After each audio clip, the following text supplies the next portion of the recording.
presentation. My name is Norasyikin Binti Mat Salim and my metric number is 056788. And before we start it, let me introduce my other group member first. Assalamualaikum warahmatullahi wabarakatuh.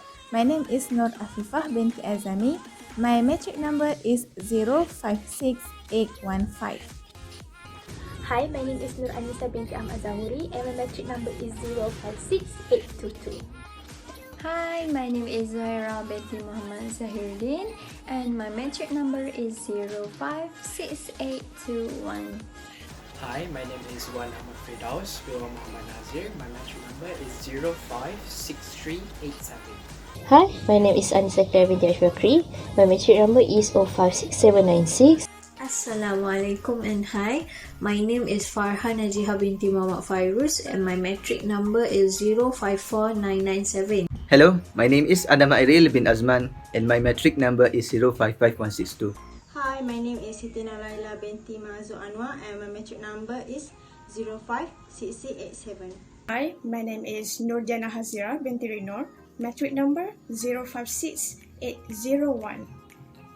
In this video, there will be a case explanation by my other group members about the facts, the judgment, also the ratio decidendi of 3 different cases, which are misrepresentation, undue influence, and also coercion. And we'll also explain to a non-legal person, which in this video there will be a recorded of them, and they need to explain it back to see if they do really understand about the case that we explain to them. If you are interested, stay back, relax, and enjoy this video.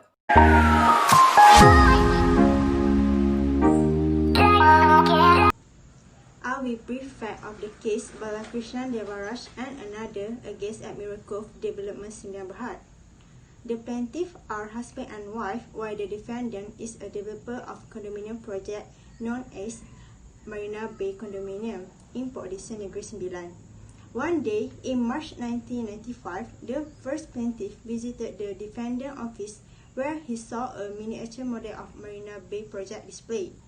During the official launch of the condominium, the first plaintiff was shown a miniature model and printed brochure of the proposed condominium project showing a sandy beach at the front.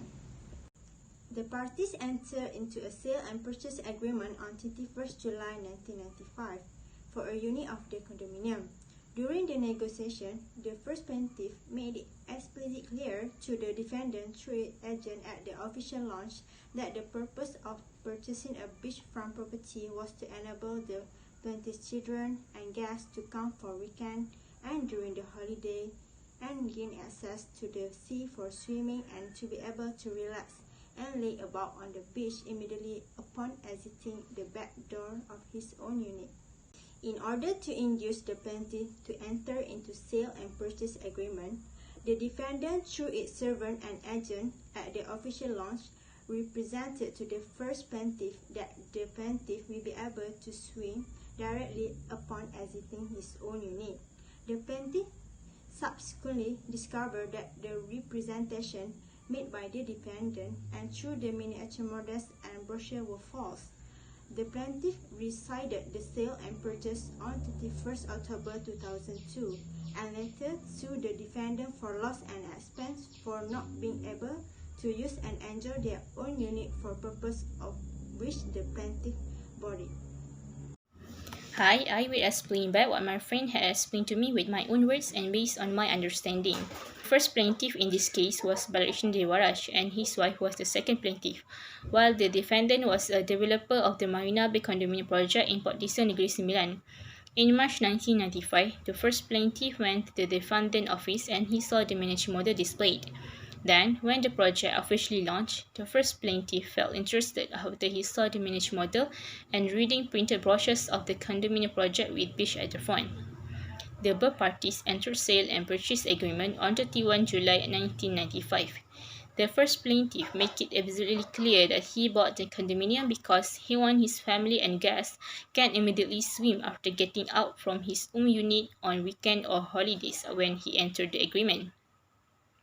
The defendant, through his agreement, also said that plaintiff will get what he wants. That's why the plaintiff entered the agreement. But then, plaintiff realized that all miniature and brochures were fake, done by the defendant. On 31 October 2002, on appeal court, the plaintiffs wanted to file a suit on the loss and expenses because they weren't able to enjoy their own property. They want to cancel the sale and purchase agreement with the defendant. So the end of the story, this case was about the plaintiff wanted to cancel his agreement because the agreement were different than what he thought, and he has been scammed by the defendant. There was a misrepresentation on the part of the defendant when the condominium unit was sold to the plaintiff. It was a false statement of fact that induced the first plaintiff to pay the earnest deposit of RM5,000 and eventually induced the plaintiff to sign the sale and purchase agreement for a condominium unit with the defendant. The plaintiff did not get what the defendant had represented to them, which is a sandy beach with the direct access to it. The plaintiff were entitled to rescind the sale and purchase agreement and recover the monies from the defendant. The Court of Appeal, in its judgment, set aside the decision of the trial court and allowed the appeal with costs.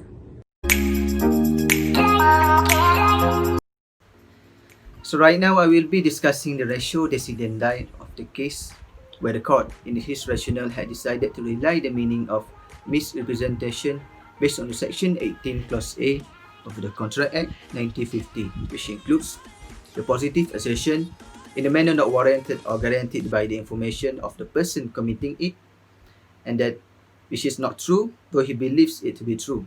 And the second one is any breach of duty without any intent to deceive had given an advantage to the person committing it or the person claiming under him by misleading another party to his prejudice or to the prejudice of the person claiming under him. And the third and the final one is causing another, which is also the subject of the agreement. The court also aware the effect of such contract as it had been stated under Section 19 Clause 1 of the Contract Act, where the person whose consent was obtained by the way of misrepresentation, whether it is fraudulence or innocence, may rescind the contract. Furthermore, the court referred to the case of New Beginning versus Adam and also Judge Urquhart against Duncan Macpherson in deciding the remedy for the sale and purchase agreement, as there has been misrepresentation of material facts by the representer to the representee with intention of inducing the representee to enter such agreement. Today, I've explained to a non-legal person about the facts of the case of Chu Yi-hu and Tan Suni. Now, the person will give his understanding on the case. Let's go. Assalamualaikum. I want to share my understanding about a case that has been explained to me by Farhah Najiha. So first, the plaintiff is a retired school teacher, and the first defendant was a self-proclaimed funder and property investor. Then, the plaintiff obtained several loans from the first defendant.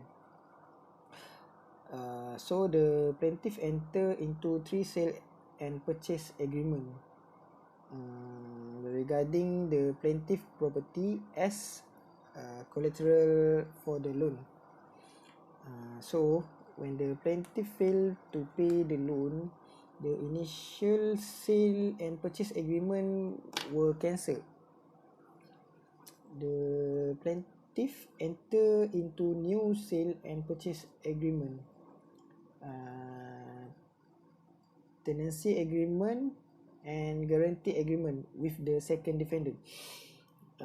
Due to this new agreement, the plaintiff claimed that she was forced to enter this new agreement. That's all. So basically, the facts of the case were the plaintiff had obtained several loans from the first defendant. As a security for the loans, the plaintiff entered into sale and purchase agreement with the first defendant. When she failed to repay the loans, the first defendant facilitated Plan B, which were the original agreements were revoked and the plaintiff entered into new sale and purchase agreement, guarantee agreement and tenancy agreements with the second defendant. Later, issues arose and the plaintiff claimed that she had acted under coercion when signing the agreement. So here, the issue is whether the plaintiff was under coercion during the signing of the documents. We can see this in the court's judgment and the ratio decidendi. Now, we move to the decision of the court. In this case, the court held that the plaintiff failed to prove the existence of coercion, and thus there was no coercion when she entered into the agreements.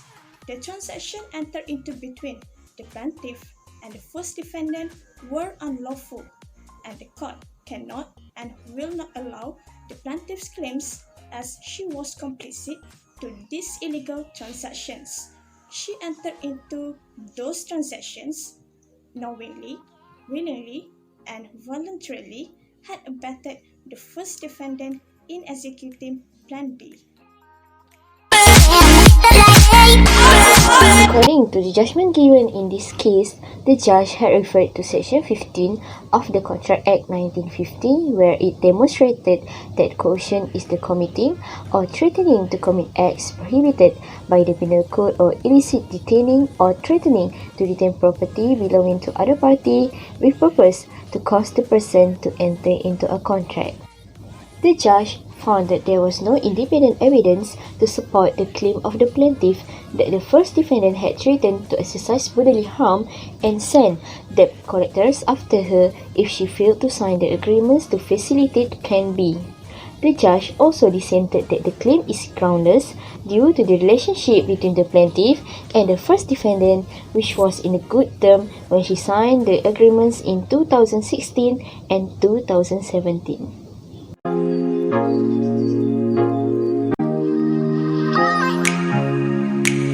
Last but not least, we will be reviewing on the case of Zahari bin Zainal Abidin, litigation representative of Puan Hasna against Julia Binti Mohamad Hassan in the High Court of Malaya, Shah Alam, under the topic of under influence. The brief facts of the case will be explained by Puan Maslina. Plaintiff Zahari bin Zainal Abidin telah dilantik sebagai wakil litigasi ibunya, Puan Hasnah yang berusia 84 tahun dan merupakan pengidap penyakit Alzheimer. Puan Hasnah merupakan ibu kepada si mati Encik Muhammad Zubir yang meninggalkan harta pusaka bernilai 45 juta. Manakala defendant merupakan isteri kepada si mati dan merupakan pentadbir harta pusaka si mati. Mahkamah Tinggi Syariah Selangor telah mengeluarkan sijil faraid yang menyatakan bahawasanya Puan Hasnah berhak ke atas 1/6 daripada harta pusaka si mati. Puan Hasnah memfailkan kes ini bagi menuntut hak beliau ke atas harta pusaka si mati. Namun demikian, defendant menyatakan bahawasanya Puan Hasnah telah menandatangani satu perjanjian yang menyatakan bahawasanya Puan Hasnah telah menyerahkan semua hak dan faedah beliau kepada defendant kerana kasih sayang beliau kepada defendant. Puan Hasnah kemudiannya menyatakan bahawasanya beliau menandatangani perjanjian tersebut di bawah pengaruh defendant dan bukannya dengan kerelaan hati beliau. Therefore, what is the judgment of this case? Now, I will read the decision of the court for this case. The judgment in this case was made by Wong Kian Kiong, a judge from High Court of Malaya, Shah Alam. The court allowed the action filed by Puan Hasnah with the declaration that this agreement is void. The defendant is deemed to be in a position to dominate the will of Puan Hasnah by Section 16(2)(b) of the Contract Act because the defendant had entered the agreement with Puan Hasnah whose mental capacity is permanently affected by reason of Alzheimer's disease. The defendant also has failed to discharge the burden to prove imposed by Section 16(3)(a) of the Contract Act that the agreement has not been induced by the defendant's undue influence. Therefore, Puan Hasnah's estate still subsists and she entitled to rescind the agreement.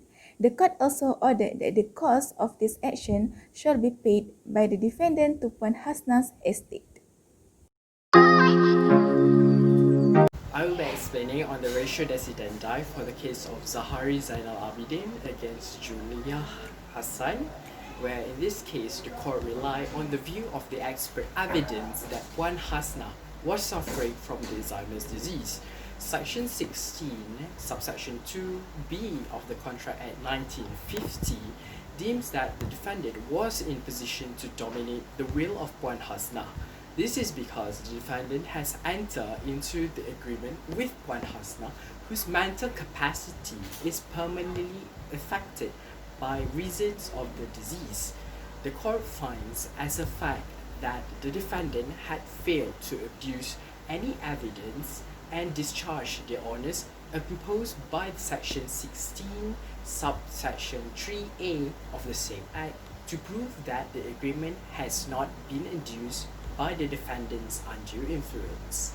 Therefore, the court held that the agreement is void and Puan Hasnah is entitled to the estate of her deceased son since the agreement had been induced by the defendant's undue influence. So that is all cases under misrepresentation, coercion and also undue influence that has been explained by my other group members throughout this video. It's important to know and to understand better a case, especially their facts, their judgment and also their ratio decidendi.